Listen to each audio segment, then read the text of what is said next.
尋日我屋企咧就開始做晒嗰啲 cleaning 啦，deep cleaning 啦。所以今日就嚟呢度，因為今日就係安嗰個 curtain 同埋 carpentry work 咧，佢哋就開始做一啲 touch up 啦。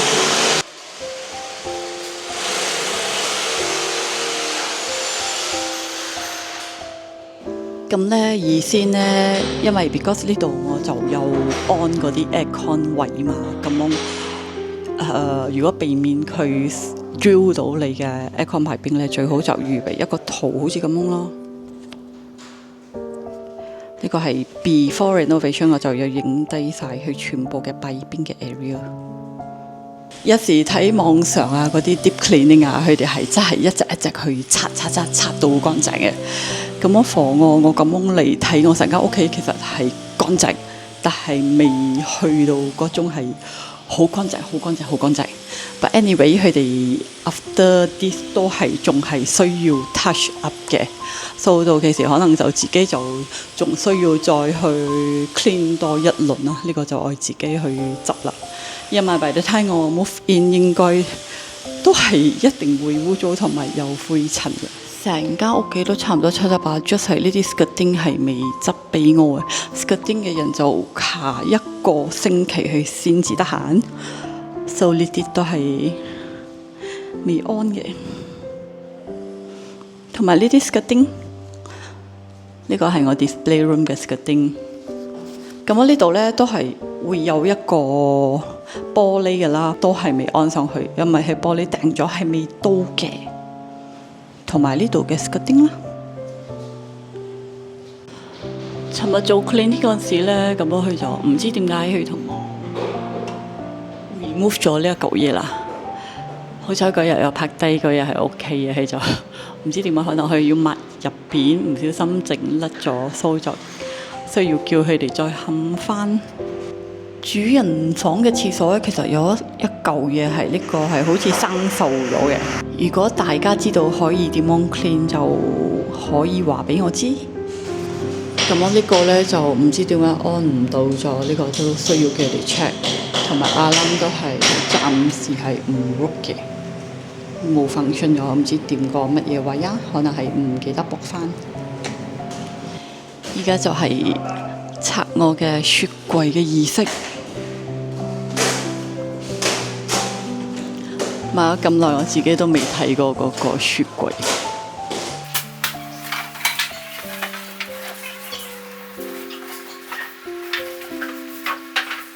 耶！我有新雪櫃咯。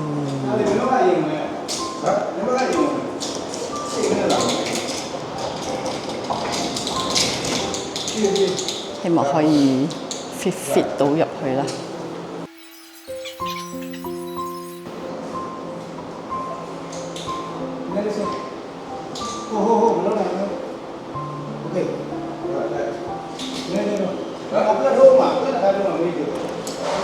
咁我之前就做咗一個窿，係可以俾你攝嗰個 plug 入去嘅，所以就下次我做 maintenance，我閂嗰個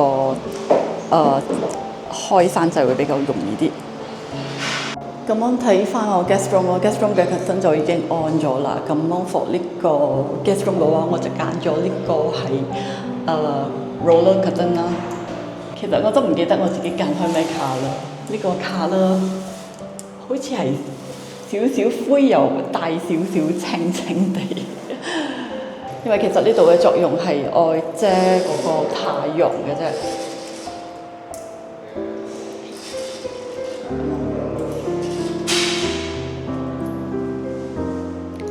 OK， 靚。哎呀 ，miss out 咗去退入去，退嘢入去就咁咯。依家又面對另外一個問題啦，咁我個 fridge 就擠咗入去，但係個 fridge 就入唔晒，呢個就最盡咗嘅，因為後個頭。咁啊 design 咧就同我講係，因為我保留咁樣嘅位，因為呢度都比較厚啲 ，so that 如果開個門，佢就唔會打到呢個嘢。開個門就咁樣啦。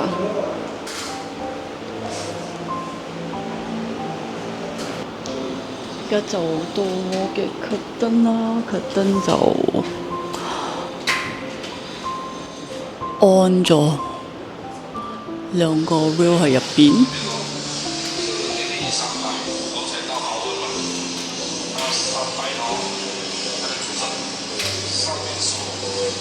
咁我呢個 study room 嘅都係安開咗啦，呢個 roller blind。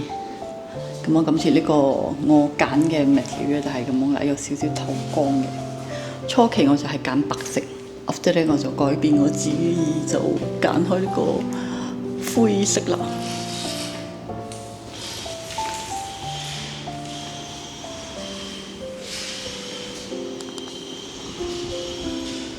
開埋燈，開埋燈嘅感覺就係咁咯。下低嘅 curtain 就安咗啦，依家試下開唔開燈。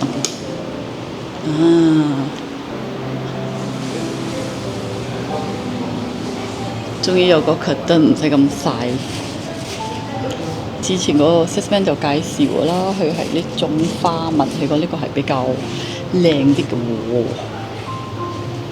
有少少潮，唔知佢會唔會同我燙翻呢？入邊睇，遠睇就係咁啦。咁我頭先閂咗個curtain就真係好暗咯，可能到期時真係需要加多一啲magnetic light。curtain 又包埋一個hook啦，咁成個 curtain 都好厚嘅material，呢度都有一個 hook 嘅。門就花開 ，push 做咗，到期時就去同我 touch up。Master room 嘅 curtain 就上咗啦，哇！呢個colour我好中意，佢係有少少肉色。咁樣睇就好靚。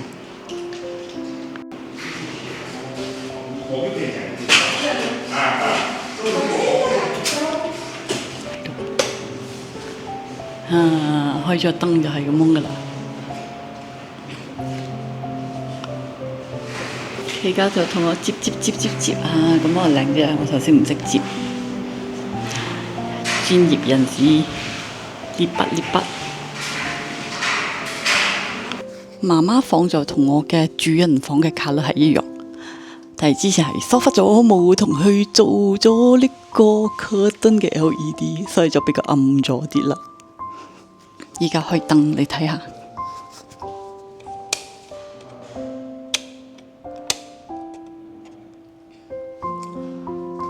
開咗燈就咁 OK 啦，應該都幾夠光下嘅，但係就冇咗個 ambience light 啦。咁我可能到期時或者可以擠一啲係table lamp 啊，一個 table lamp， 又或者係呢度可以加個 floor lamp 俾佢嘅。電視機架我都係未買啦呢度。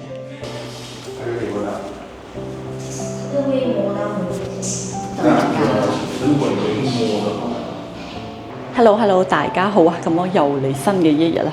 今朝早就好攰，今日 suppose 係 deliver 嗰個食飯台同埋個 sofa 嚟嘅。咁我就約開12點到2點，突然之間10點幾就同我講我依家 on the way 愛嚟蘇州，搞到我真係好攰啊！咁我嚟到咧就俾下大家睇。呢個就係我嘅 3+1 sofa。咁我 suppose 今日有嚟埋嗰個 dining table， 但係下落不明，唔知去咗邊度。揾個 sales girl 又冇覆我 ，call 去公司又冇應我，所以就尋晚就已經冚咗個電視機上去啦。冚到都好靚。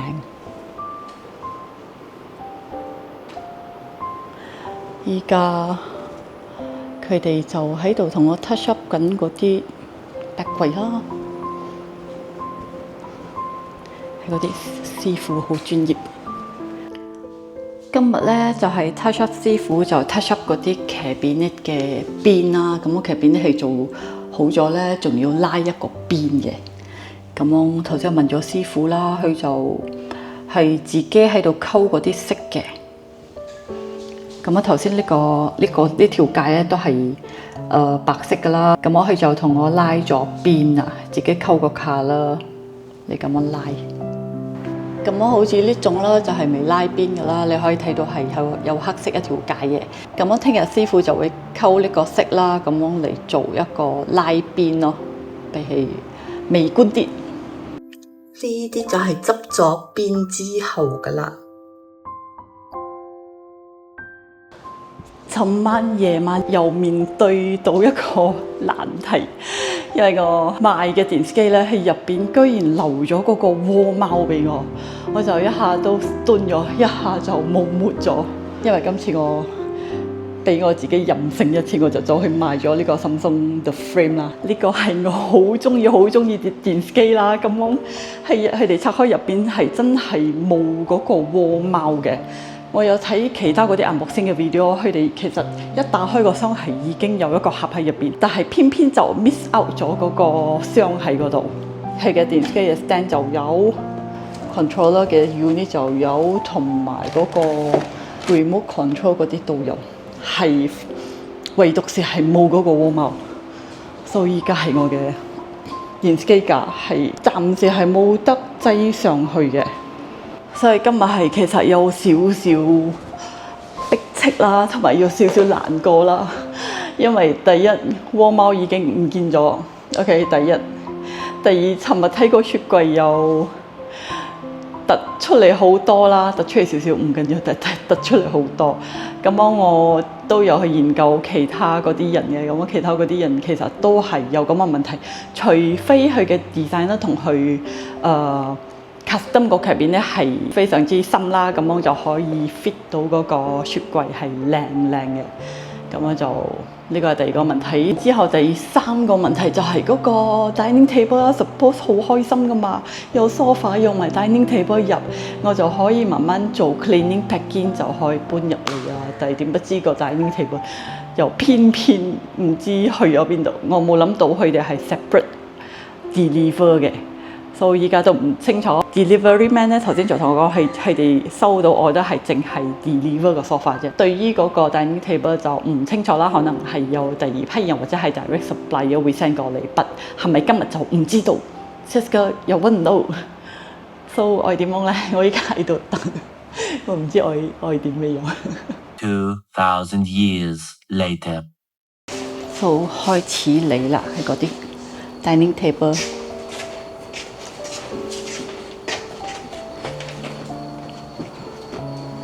咁佢哋係到咗呢度先嚟冚嘅。咁呢一嚿我就唔知道係咩啦，因為係有嗰個飯廳同埋嗰個佢嘅 dining chair 嘅。呢個應該係嗰個 marble table 嘅 stand 嚟嘅，佢嘅 base。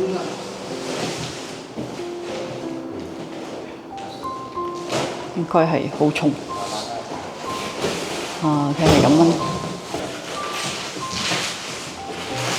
咁呢個就係佢嘅 base 嚟㗎啦，佢陣間就會加多一個 marble 係十高。咁嘢就木嚟嘅，下低都係好似木板嚟嘅。咁樣都係有好多一袋1、2、3，有幾個卡燈。呢個頭先拆咗，所以佢哋仲落緊嘢。同埋呢個靚仔就加多個木板喺嗰度啦，都得有比較好啲嘅 support。佢就係個 marble 啦，有打木架咗嘅。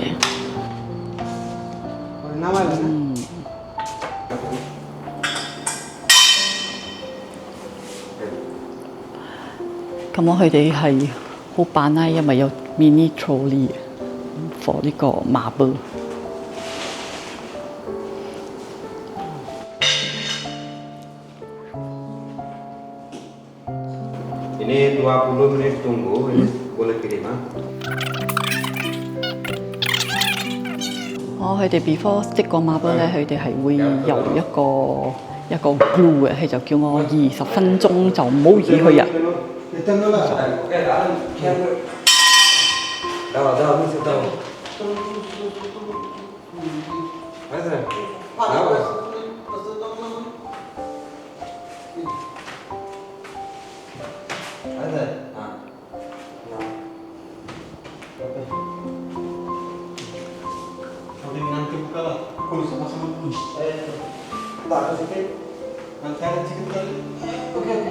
咁我就跟開嗰個 tiles 嘅界啦，就擠喺度，暫時咁樣擠住度先。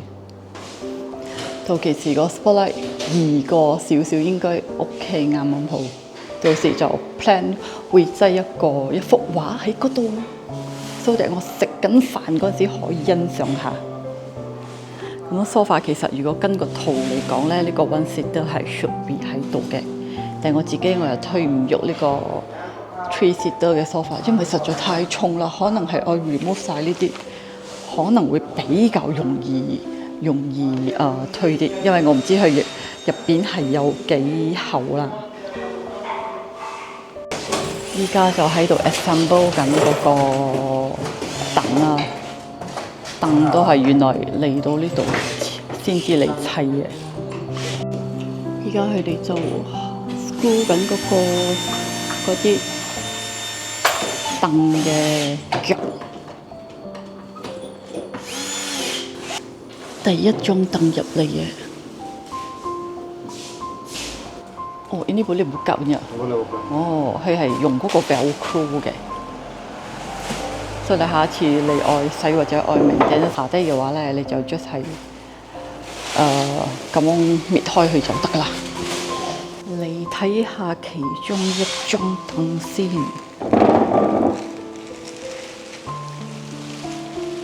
哇！呢個就係我揀嘅凳啦。後邊係咁樣嘅 design 嘅。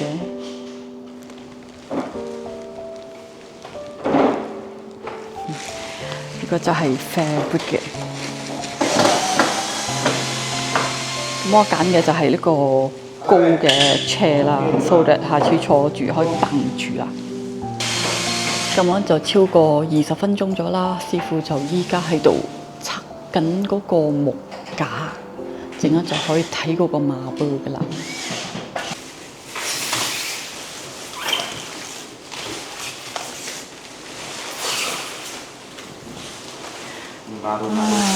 入邊就係個marble，好靚啊！真啲啊！哇，終於有咗食飯台啦！今日應該係我最攰嘅日子啦，到啦喺呢度最耐嘅。咁我呢個裝修日記仲有冇下一集呢？咁樣大家就關注下啦。如果真係冇下一集嘅話呢，我就會翻去講呢個新屋日記啦。咁樣今集嘅影片就係到此為止啦，下一集再見，拜拜。